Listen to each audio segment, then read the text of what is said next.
తాకట్లో ఉన్న మీ బంగారాన్ని విడిపించి ఆ రోజు ఆన్లైన్ రేటుకి కొంటాం. Sharma gold company. నమస్తే, వెల్కమ్ టు సుమన్ టీవీ. నేను పద్మిని. ప్రస్తుతంతో పాటు ప్రముఖ ఆధ్యాత్మికవేత్త, వాస్తు జ్యోతిష పండితులు కేసీఆర్ గారు మనతో పాటు ఉన్నారు. మాట్లాడదాం సార్. నమస్తే సార్. నమస్తే అమ్మ. ముందుగా మీకు శ్రీ పరాభావన సంవత్సర ఉగాది శుభాకాంక్షలు సార్. మన ప్రేక్షకులందరికీ కూడా ఈ పరాభవన సంవత్సరంలో వాళ్ళకి ఎలాంటి పరాభవాలు లేకుండా అన్ని మంచి అనుభవాలు ఇలాగా కలగాలని, ఆరోగ్య అవసరాలతో వాళ్ళ జీవితాలన్నీ కూడా తొలతోగాలని మనస్ఫూర్తిగా కోరుకుంటూ, ఇప్పుడు మీరేమడిగితే చెప్పడానికి సిద్ధంగా ఉన్నాను. తప్పకుండా సార్. రాశి ఫలాలే ఖచ్చితంగా మన ఛానల్లో మీ వీడియోస్ కోసం ఎదురు చూసే వాళ్ళు చాలా మంది ఉన్నారు. మరి మీ ప్రిడిక్షన్స్ ఈ సంవత్సరం అంతా కూడా మా రాశికి ఎలా ఉంటుంది, మా నక్షత్రానికి ఎలా ఉంటుందని తెలుసుకోవాలనుకునే వాళ్ళు ఉన్నారు. అది తెలియచేద్దాం. అంతకన్నా ముందు గురు రాశి త్రయం ఎటువంటి ఫలితాలను ఇస్తుంది సార్? అంటే ఇది లాస్ట్ ఇయర్ కూడా జరిగింది, ఈ ఇయర్ కూడా జరగబోతోంది. కన్జర్వేటివ్గా ఇట్లా జరగటం ఎటువంటి ఫలితాలను ఇస్తుంది సార్? అంటే అంత క్రితం కూడా ఒక వీడియోలో మనం చేసాం. ఈ గురువులకి సంబంధించినంత వరకు కూడా సంపూర్ణంగా మంచి ఫలితాలు అయితే ఉండే అవకాశాలు లేవు. సో ముఖ్యంగా జనాలకి ఈ అరుగుదల మీద వాటి మీద వచ్చే రోగాలు, సో అందులో మనకి ఏమంటాం, ఈ భాగ్యనగరం కాదు మధుమేహ నగరం అని కూడా ఒక పేరు. ఖచ్చితంగా. సో ఈ మధుమేహం యొక్క ఇంపాక్ట్ కూడా పెరగటం అనేది ఉంటుంది. ఇంకా కొద్దిగా చిన్న చిన్న వయసు వాళ్ళకి కూడా తొందరగానే సంప్రాప్తించే అవకాశాలు ఎక్కువగా ఉంటాయి. సో నెగిటివ్గా మాట్లాడితే అదొకటి. అంటే ఆరోగ్యం ఒకటి జాగ్రత్తగా చూసుకోవటం అనేది ప్రతి ఒక్కళ్ళు కూడా ఈ ఏడాది సాధ్యమైనంత వరకు కూడా రోడ్డు మీద ఆహారాలు ఎక్కువగా తీసుకోకుండా ఉండటం బాగా తప్పనిసరి అయితే తప్ప, సాధ్యమైనంత వరకు ఇంటి ఆహారాన్ని కొంత క్రమశిక్షణని పాటిస్తే ఆరోగ్యాలు బాగుంటాయి. సో ముఖ్యంగా ఈ పరాభవన సంవత్సరంకి వచ్చేప్పటికి ఏంటంటే గురుడు మనకి రాజు అవుతాడు. యాక్చువల్గా ఈ సంవత్సరానికి రాజు గురుడు అవటం వల్ల సో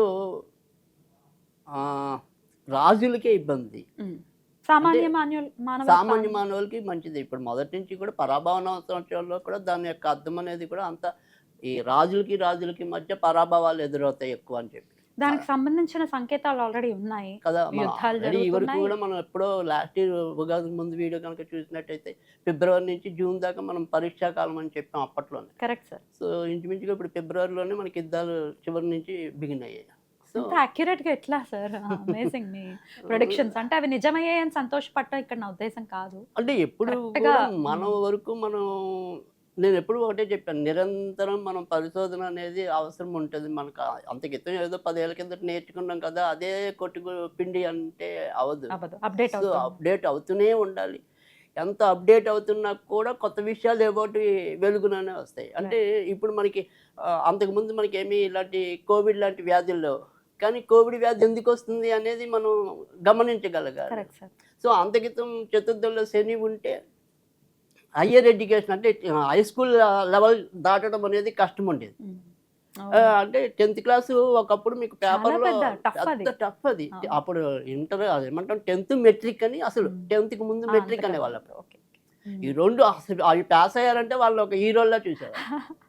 ఇప్పుడు ఆల్మోస్ట్ ప్రతి ఒక్కడు పాస్ అవుతాడు, ఎక్కువ మందికి ఫస్ట్ క్లాసులు వస్తాయి. మరి అదే శని చతుర్థంలో ఉంటే ఇప్పుడు ఎందుకు పాస్ అవుతున్నారు, అప్పుడు ఎందుకు పాస్ అవ్వాలా? శని మరి అప్పుడైనా గ్రహమే, ఇప్పుడైనా గ్రహమే కదా, అదే గ్రహం కదా. సో అందుకని మనం ఎందుకని ఈ రకమైన చేంజ్, అందుకని మనకి ఎప్పుడైనా సరే జాతకాలు చెప్పేప్పుడు పరిసరాలు, వాతావరణం, సో అవన్నీ కూడా గమనించి చెప్పాలని స్పష్టంగా ఉంటుంది మనకి. సో అందుకని ఇక్కడ మనకి పరాభవన సృష్టిలో గురుడికి వచ్చే ఇంపాక్ట్ వరకు ఏంటంటే ఎక్కువ రాజుల మధ్య కానీ ప్రజలు కొంతవరకు ఆర్థికంగా ఎదిగేందుకు ఈ సంవత్సరం బాగా దోహదపడుతుంది. మరి ఈ యుద్ధాలు ఆగుతాయా సార్ ఆన్ దిస్ నోట్? అంటే ఖచ్చితంగా ఆగుతాయి, బట్ కానీ జూన్ దాకా అది ఎలాగైనా కొనసాగుతుంది. భారతదేశం మీద ఎటువంటి ఇంపాక్ట్ ఉంటుంది? అంటే భారతదేశంలో అయితే కనుక అప్పుడైనా ఇప్పుడైనా ఈ ఏడాదైనా ఆ ఏడాదైనా ఒకటే చెప్తున్నా, సమర్థంగా ఎదుర్కొంటుంది. అద్భుతం, చాలా గ్యారంటీగా వీళ్ళు రక్షణాత్మకంగానే ఉంటారు.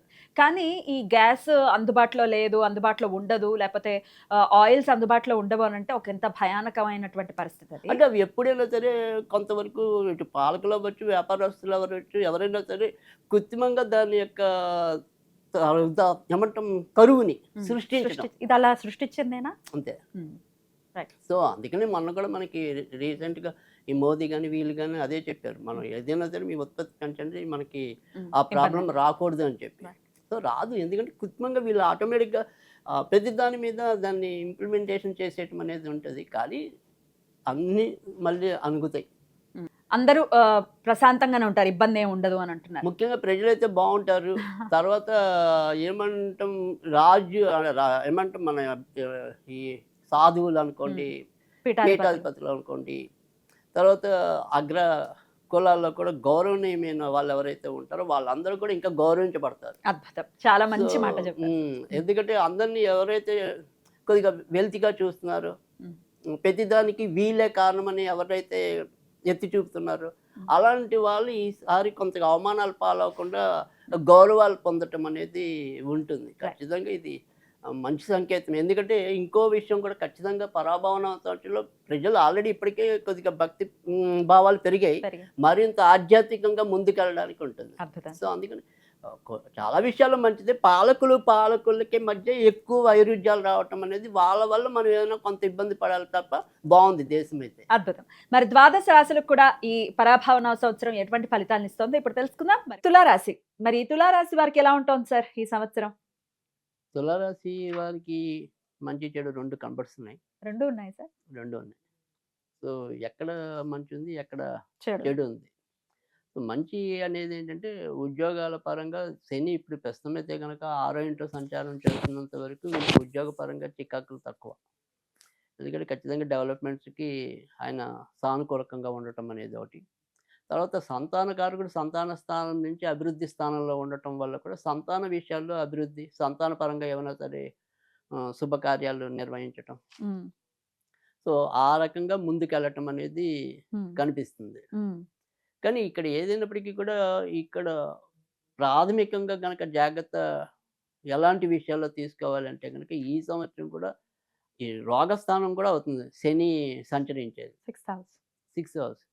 సో అందుకని ఈ ఉద్యోగాలు ఇలాంటివి బాగున్నప్పటికీ కూడా వ్యక్తిగత ఆరోగ్య విషయంలో ఎంతో కొంత జాగ్రత్త తీసుకోవటం, ఏమంటాం ఒళ్ళు తగ్గించుకోవటం, ఎక్సర్సైజ్ చేయటం. అంటే ఉన్న చోటనే ఉండిపోయి నడవడానికి వాటికి కూడా బద్దకిస్తూ ఉంటే ఆకస్మికంగా ఇబ్బందులు కలగడానికి అవకాశాలు వీళ్ళకి ఎక్కువ ఉన్నాయి. సో ప్రస్తుతం మనకి ఏంటంటే గురుడు వీళ్ళకి పరిపూర్ణ శుభుడు కాదు.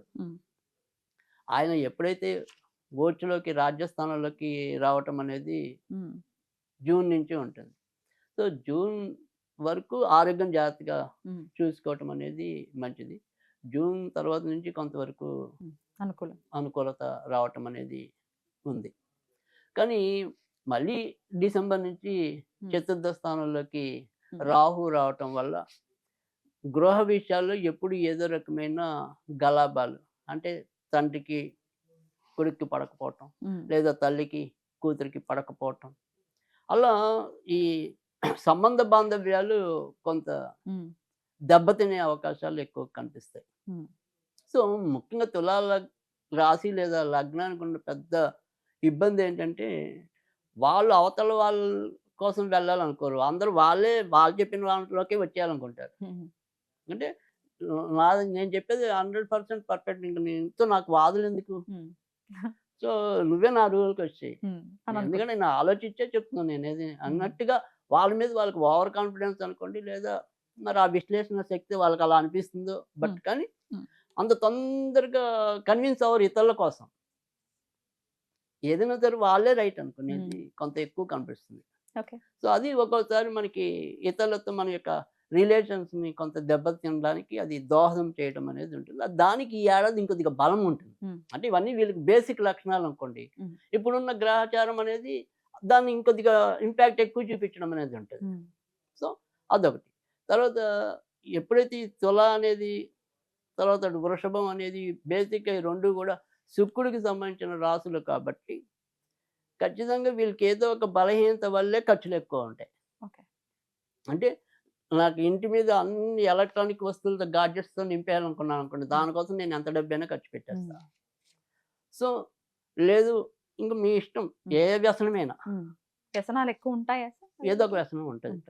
ఇందాక మనం చెప్పినట్టు ఇలా పాజిటివ్ వ్యసనాలు ఉండొచ్చు. గాడ్జెట్స్ అంటే ఫోన్ మన తృప్తి కోసమైనా ఉందనుకోండి, ఏదో ప్యాకెట్ ఇలాంటివి అంటే కష్టం కదా.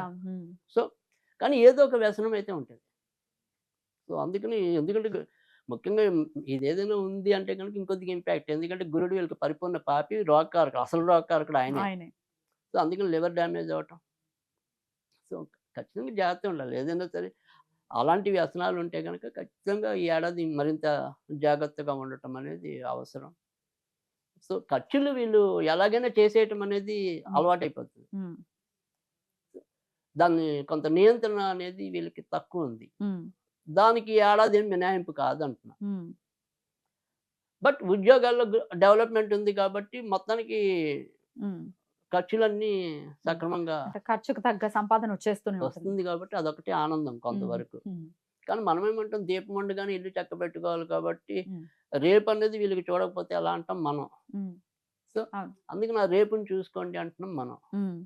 సో, అదొకటి వీళ్ళు జాగ్రత్త పడాలి. తర్వాత రెండోదేంటంటే ఇందాక చెప్పినట్టు తల్లిదండ్రులు వీళ్ళ మధ్య ఉండే సంబంధ బాంధవ్యాలు కొంత జాగ్రత్తగా చూసుకోవటం అనేది హ్మ్.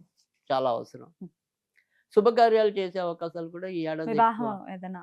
వివాహం పరంగా కూడా హ్మ్. మంచి జరగడానికి, తర్వాత ఇంట్లో ఏదైనా సరే శుభకార్యాలయితే గ్యారంటీగా జరుగుతాయి. ముఖ్యంగా ఏప్రిల్ నుంచి జూలై మధ్య ఎక్కువగా జరిగే అవకాశాలున్నాయి.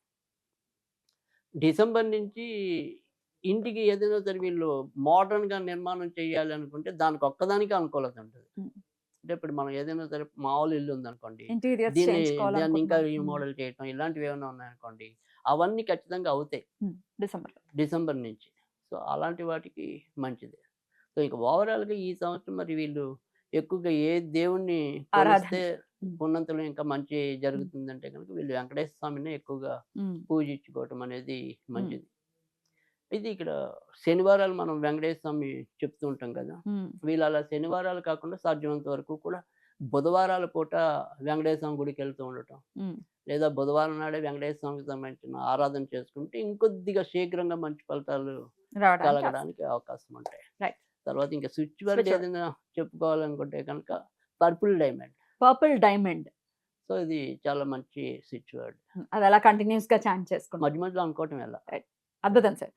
ఒకంత మిశ్రమ ఫలితాలు ఉండబోతున్నాయి తులారాశి వారికి ఈ సంవత్సరం అనేది అర్థమవుతున్నటువంటి విషయం. ఖచ్చితంగా వెంకటేశ్వర స్వామి అనుగ్రహం చేత ఈ సంవత్సరం అంతా వీళ్ళకి సాఫీగా వెళ్ళాలని మనస్ఫూర్తిగా కోరుకుంటూ కృతజ్ఞతలు సార్. ఇక నెక్స్ట్ వీడియోలో వృశ్చిక రాశి గురించి తెలుసుకుందాం. నమస్కారం సార్.